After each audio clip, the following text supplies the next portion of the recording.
को देखा तो इसको पूछा आप कौन हैं? तो इस गिरगिट ने कहा कि भगवान मैं पूर्व जन्म में नृग नाम का राजा था। नृग।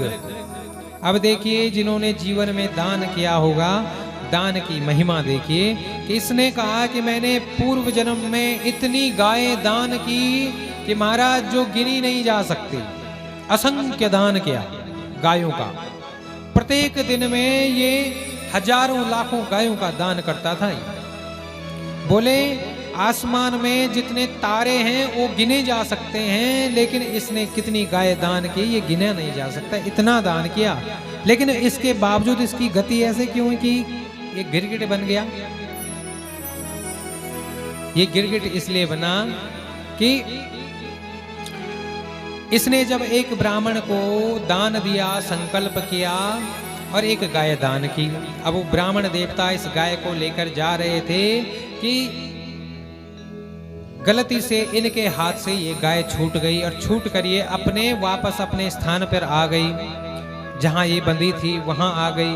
अब वहां आई तो वो ब्राह्मण पीछे पीछे ढूंढता रहा इस गाय को। तभी क्या हुआ कि इस नृग राजा ने दूसरे ब्राह्मण को इसी गाय का संकल्प कर दिया।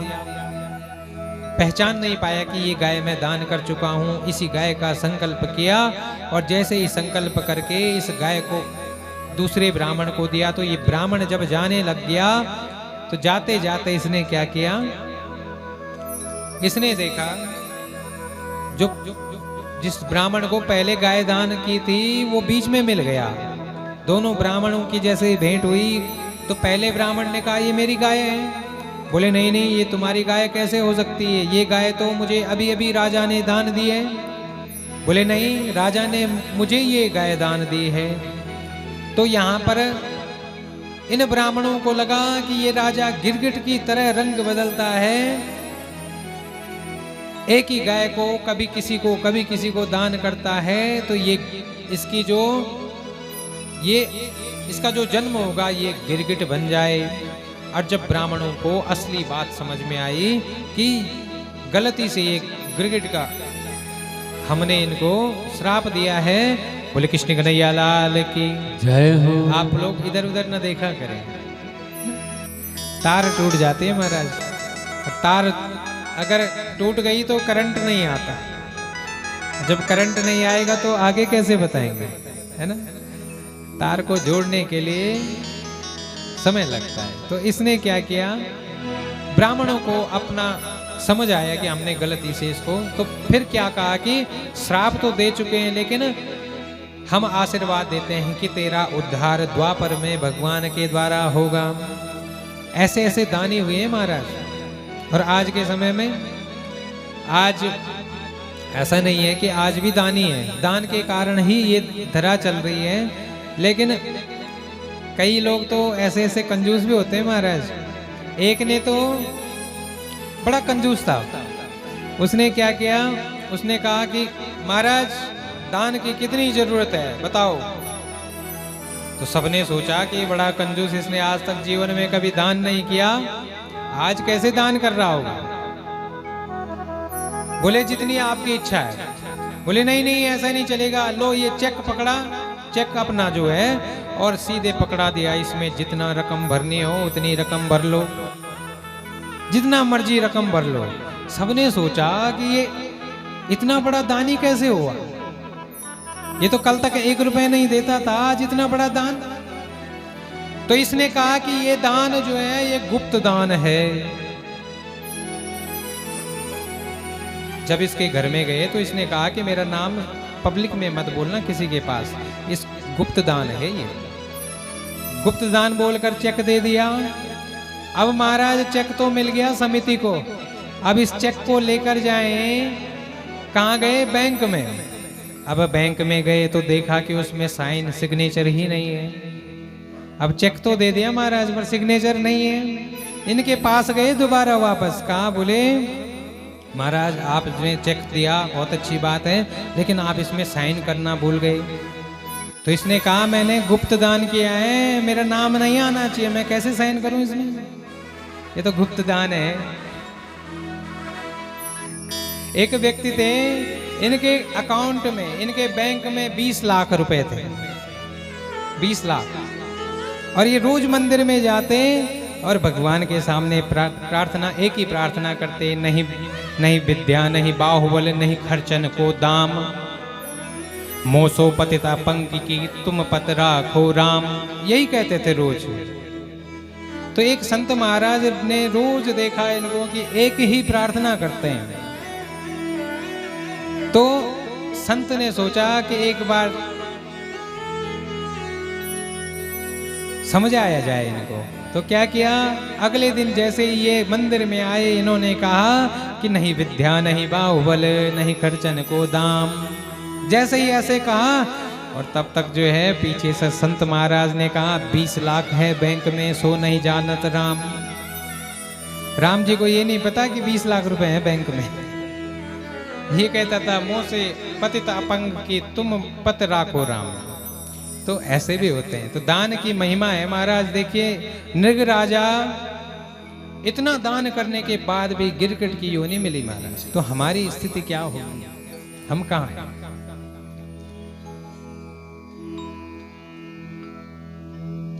जीवन में इस बात को ध्यान रखें कि हमें यहाँ से अपने मुक्ति का रास्ता ढूंढना है। कथाएं आप बहुत सुनते होंगे, लेकिन जब तक आप मुक्ति का रास्ता नहीं ढूंढेंगे तब तक आप 100 अश्वमेध यज्ञ कर लो महाराज। क्योंकि मुक्ति का साधन है, जब तक आपने यहाँ से छोड़ना शुरू नहीं किया तब तक आपको जो है मुक्ति नहीं मिल सकती महाराज। बोले कृष्ण कन्हैया लाल की जय। छोड़ना क्या है? छोड़ना वो है जो तुम्हारा है ही नहीं, वो छोड़ना है। अच्छा देखिए हमारा है क्या? ये शरीर भी हमारा नहीं है, ये भी दूसरे के द्वारा ये शरीर जन्म लेता है और अंत भी इसका इस शरीर का दूसरे के द्वारा ही होता है महाराज। अपने द्वारा कहाँ होता है? ये शरीर ही अपना नहीं है। और जिसको समझना हो एक छोटी सी बात में समझ जाता है महाराज कि जीवन क्या है। राजा जनक जी ने घोषणा की कि जो मुझे आत्मज्ञान कराएगा मैं उसको अपना राज्य और अपनी पुत्री दे दूंगा। ध्यान से सुनिए। राजा जनक, जिनको विदेह जनक कहते हैं, विदेह का मतलब जिसको अपने देह की भान नहीं है। तो राजा जनक ने कहा जो मुझे आत्मज्ञान कराएगा मैं उसको अपना पूरा राज्य और अपनी पुत्री दे दूंगा। लेकिन मुझे ज्ञान कितनी देर में होना चाहिए? बोले जितनी देर में मैं अपने घोड़े की एड़ में पांव रखूं इतनी देर में जो मुझे ज्ञान कराएगा उसको मैं अपना राज्य और पुत्री दूंगा। तो अनेका बड़े बड़े ब्राह्मण ऋषि मुनि आए, लेकिन कोई भी उनको इतने समय में ज्ञान नहीं करा पाए। तो वहां से अष्टवक्र जी जा रहे थे जो 8 जगह से टेढ़े। अष्टवक्र जी ने कहा कि मैं ज्ञान कराऊंगा, चलो बताओ कहां पे है घोड़ा। तो राजा जनक को लेकर गए घोड़े के सामने और कहा सवाल पूछो। बोले मुझे जब तक मैं इसकी एड़ में मतलब जहां से आप पांव रखते हैं और उसके बाद घोड़े में चढ़ते हैं, वो एड़ बोलते हैं उसको। एड़ में पांव रखने से पहले मुझे ज्ञान कराएगा, उसको मैं पुत्री और अपना सारा राज्य दूंगा। तो अष्टावक्र जी ने कहा महाराज मुझे राज्य से क्या लेना देना, ये सब तो मैंने पहले ही छोड़ रखा। और पुत्री का मुझे क्या करना, मैं तो एक संत हूँ, महात्मा हूँ। मुझे गृहस्थ जीवन में जाना है, ना मुझे राजपाट की आवश्यकता है। बस एक काम कर दो, जब तक मैं तुम्हें आत्मज्ञान दूंगा, लेकिन बस तुम इतना कर दो कि जो तुम्हारा अपना है वो मुझे दे देना। बस मैं तुम्हें ब्रह्म ज्ञान कराऊंगा, आत्मज्ञान कराऊंगा, बस तुम्हारा जो अपना है, जो तुम्हारा अपना वो मुझे दे देना। तो जनक जी सोचने लग गए अपना क्या है? अपना तो शरीर भी नहीं है, देंगे क्या? क्या है अपना? ये श्वास भी अपनी नहीं है महाराज। जनक जी इतने में ही समझ गए, इतने में ही ब्रह्म ज्ञान हो गया कि मैं दूंगा क्या। बोले पुत्री ये भी तुम्हें जो है कर्मों के अनुसार मिल रही है। कस्य माता कस्य पिता कस्य भार्या सहोदरा अर्थ कालेन संबंध। कौन माता, कौन पिता, कौन भार्या, कौन पत्नी, कौन बेटा। आज के समय में तो सब अर्थ के संबंध है महाराज। और पूर्व जन्म में आप किसके, जरूरी नहीं है कि पूर्व जन्म में जो आपके पिता थे वो इस जन्म में आपके पिता बन के आएंगे। आपके कर्मों के अनुसार आएंगे महाराज। आपने क्या कर्म, अगर आपने किसी का बहुत धन लूटा है तो अगले जन्म में आपका कोई वही व्यक्ति बेटा बनकर आएगा या शत्रु बनकर आएगा जो आपका सारा लूट जाएगा। इस तरह से कर्म का बंधन। और एक बात ध्यान रखिए, कई लोग कहते हैं कि जन्म, मरण और भाग्य किसके हाथ में, किसके हाथ में?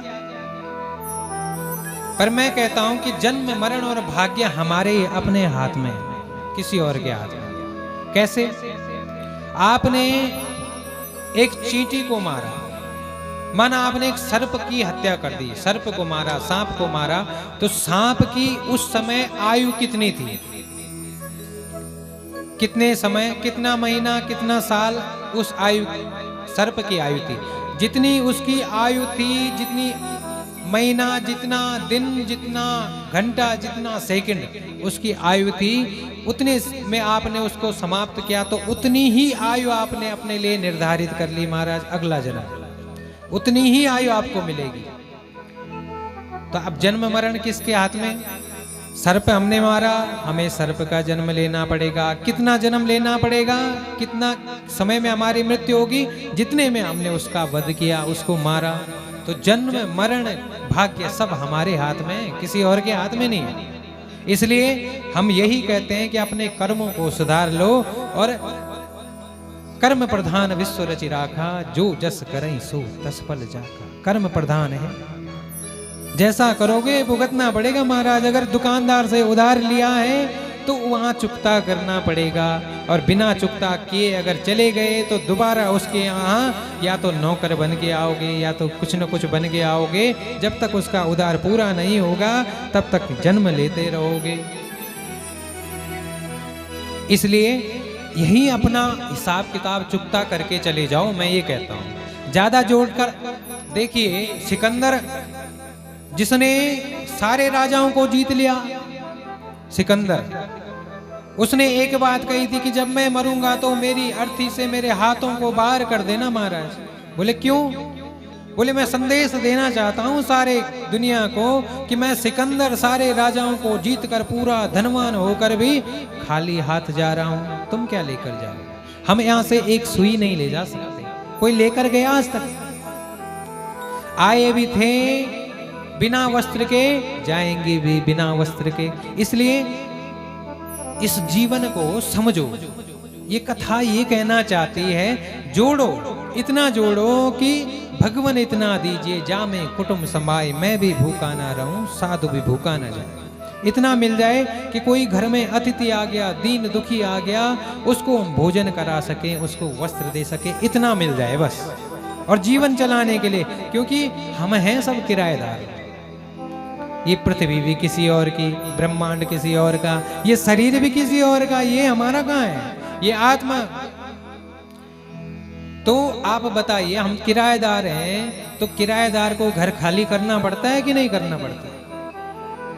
अगर मकान मालिक ने कहा घर खाली करो तो करना पड़ेगा महाराज, नहीं किया तो जबरदस्ती कराया जाएगा। तो ये जो शरीर है ये किराए का मकान है। इसको खाली करने से पहले आपको जैसे ही हमारे कान के ऊपर श्वेत बाल आ जाए, हमें यहाँ से व्यवस्था करनी शुरू कर देनी चाहिए कि हमें अब क्या करना है, यहाँ से खाली करना है महाराज। इस्तीफा पहले ही दे देगा जो, उसको जबरदस्ती नौकरी से नहीं निकाला जाएगा। सम्मान के साथ जिसने इस्तीफा दे दिया, नहीं मैं नहीं रखता तेरी नौकरी, ले इस्तीफा पकड़, तो उसको उसका स्वाभिमान बचा रहेगा, उसका सम्मान बचा रहेगा।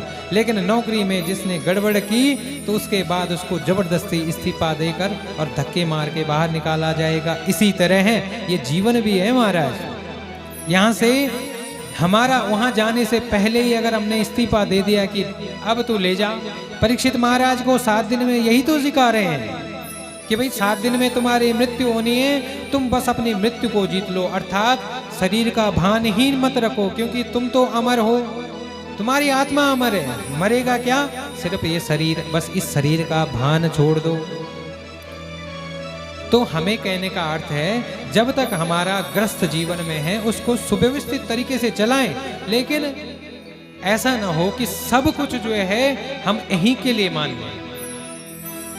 घर बन रहा है, अच्छा आज के समय की स्थिति क्या है, ये नए नए लड़के हैं जानते हैं, आज के समय की स्थिति ऐसी है कि घर में सदस्य कितने, हम 2, हमारे 2, 4 सदस्य हैं, और घर कितने हैं, बोले एक घर वहाँ है, एक फलानी जगह, एक फलानी जगह, वो घर सब जो है खाली हैं या तो किराएदार रखे हुए। अब बताइए, हम 4 थे, हम एक घर में रह सकते थे, पर हमारे 10 मकान है महाराज, और जिनके घर में 20-20 लोग हैं उनके पास एक घर नहीं है महाराज। स्थिति देखिए, विकट स्थिति नहीं है। और जो यहाँ 10 मकान बना के बैठे हुए हैं, क्या उन्होंने यहाँ से जाना नहीं है क्या, यहाँ से सबने जाना है, ये पक्का है। तो इसके बाद भगवान ने नारद का जो मोह था उसको भंग किया, फिर जरासंध का वध किया। जरासंध जो था, इसका शरीर जो था एक जरा नाम की राक्षसी ने जोड़ा था, और ऐसा जोड़ा था महाराज कि इसको, जैसे इसको अगर बीच में से 2 हिस्से भी इसके करते हैं तो फिर जुड़ जाता था। तो भगवान ने ऐसी लीला की, भीम को समझाया कि इसको विपरीत दिशा में फेंको, इसके साथ ही जरासंध का जब संधि नहीं हो पाए तो इसका वध होगा। आगे बोले अग्र पूजा का अधिकारी कौन, तो सबने कहा भगवान कृष्ण ही अग्र पूजा के अधिकारी है। शिशुपाल ने कहा नहीं, तो शिशुपाल को वरदान था कि ये 100 गालियों तक दे सकता है, तो 100 के बाद आखिरी नाम भगवान का, 100 नाम भगवान का, जहाँ पर जो है 100 पूरा हो जाता है। इस 100 को समझिए, हमारे जीवन में जो है ना, ये वर्ष भी 100 है, 100 के बाद अंत ही होना है, इसलिए 100 के बाद 101 से शुरुआत करें, न कि 1 से शुरुआत करें। अर्थात नहीं समझे आप, हमारा जीवन है, हमने किसी भी योनि में जन्म लिया, उसकी जितनी आयु थी वो भुगतान हुआ, उसके बाद दूसरा जन्म लिया, फिर पुनरपि जननम पुनरपि मरणम पुनरपि जननी जठरी सैनम, फिर जन्म लिया, फिर मरे, फिर जन्म लिया, फिर मरे। अब देखिए हम आए क्यों थे इस मनुष्य जन्म में, इस मनुष्य जन्म में इसलिए आए थे कि ये हमारा आखिरी जन्म हो, इसके बाद हमारा जन्म ही ना हो। यही तो मुक्ति है, मुक्ति का अर्थात जब दूसरा जन्म न लेना पड़े। लेकिन हम लोगों ने कर्म ऐसे किए महाराज कि हमारा तो पता नहीं कितने बार हम नरक में जाएंगे, फिर हम जन्म लेंगे। इसलिए मैं यही कहना चाहता हूँ इस भागवत के माध्यम से कि अपना इसी जीवन में सारा हिसाब किताब कर दो। किसी के जीवन में दुख आता है तो उस दुख को लो, उसको ये सोच कर लो कि मेरा पूर्व जन्म का कुछ न कुछ है जिसके कारण मुझे ये दुख मिल रहा है। अगर आप इस तरह से उस दुख को लेंगे तो आपको वो दुख महसूस नहीं होगा। जो हिसाब करता है ना उसको महसूस नहीं होता, और जो हिसाब करना ही नहीं चाहता तो वो तो जीव भरने के चक्कर में रहता है, नहीं अभी रहने देता हूँ, अभी रहने देता हूँ, ऐसे चक्कर में। लेकिन जो हिसाब करना चाहता है, जिसका हाथ साफ, उसके जो है सब लोग होते हैं। कहते हैं दुकानदार भी तब कहता है कि नहीं नहीं इसका हाथ साफ है, इसको दोबारा उधार दे दो। उधार उसी को मिलता है जिसका हिसाब किताब ठीक होता है। तो हम लोग हिसाब किताब करना कहाँ चाहते हैं, यही समस्या हमारे साथ है। तो 100 101 जैसे इसने गाली दी, भगवान ने इसका अंत किया। ये शिशुपाल और दंतवक्र, इनको 3 जन्म का श्राप था महाराज, क्योंकि ये भगवान के ही पार्षद थे, जय और विजय।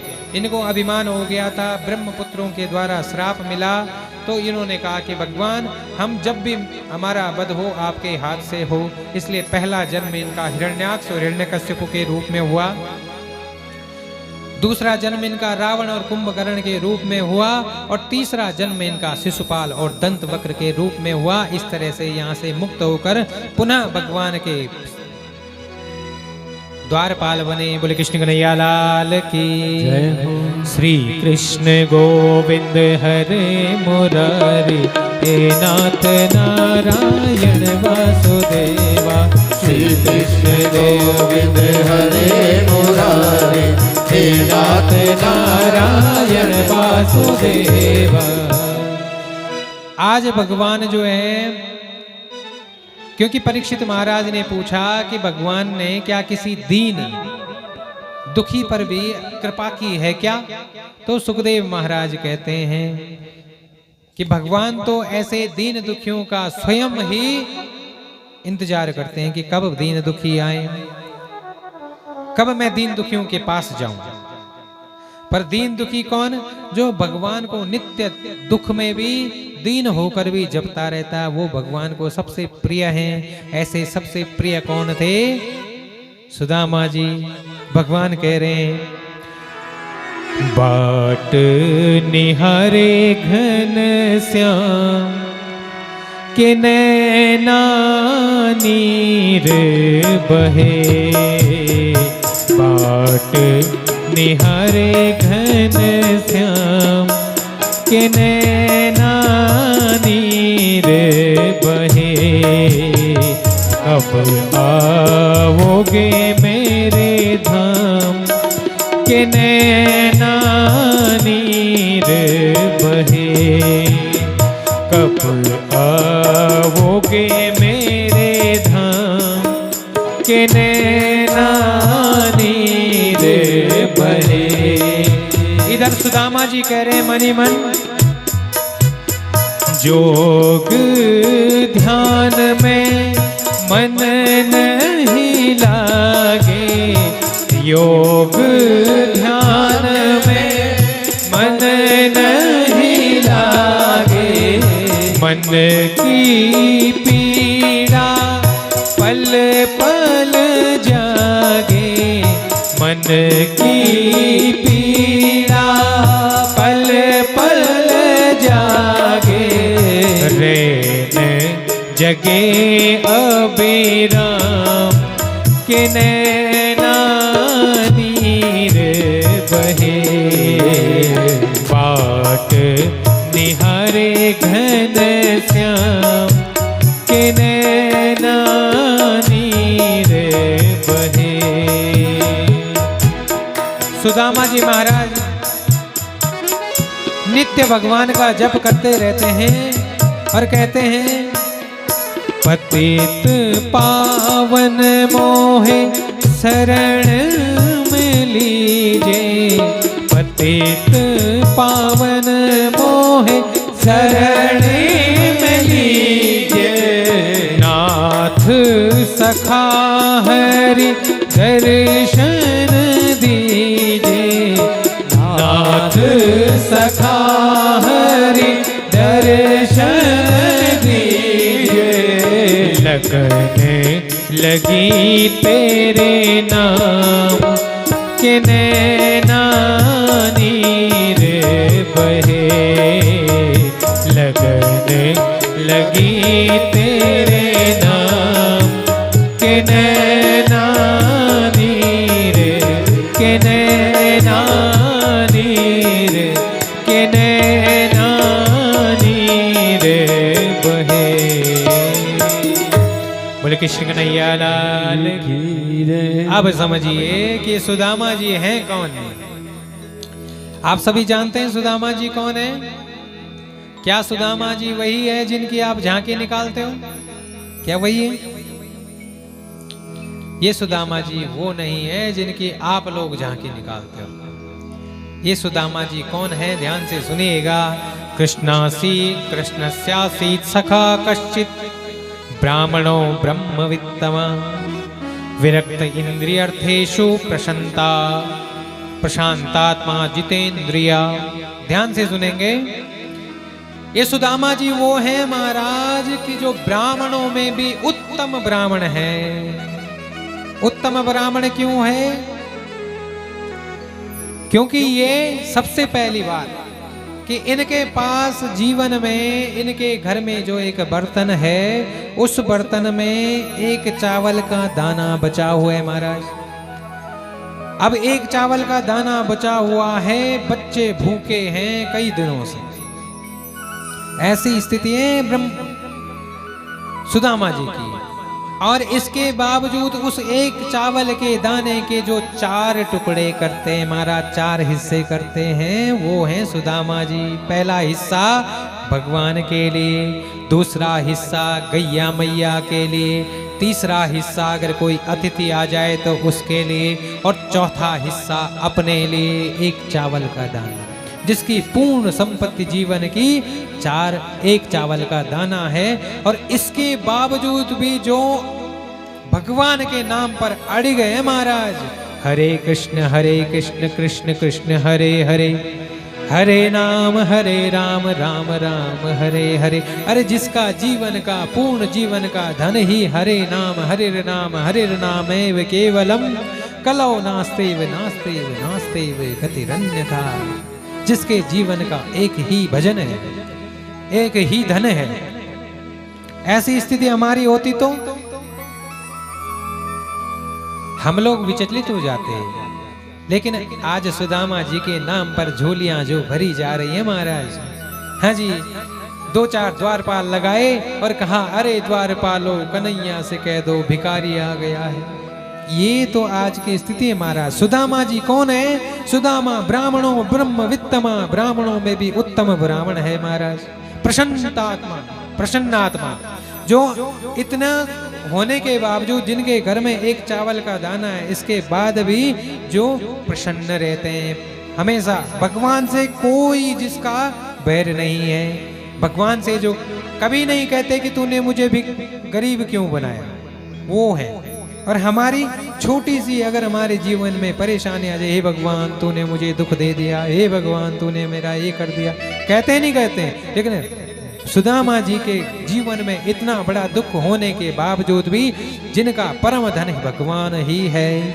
और विरक्त इंद्रियर्थेषु, जो विरक्त हैं, जिनके जीवन में धन का कोई मोल नहीं है महाराज। और जितेंद्रिया, जिनकी 10 इंद्रियां भगवान को, अपनी 10 इंद्रियों को जिसने भगवान को समर्पित किया है।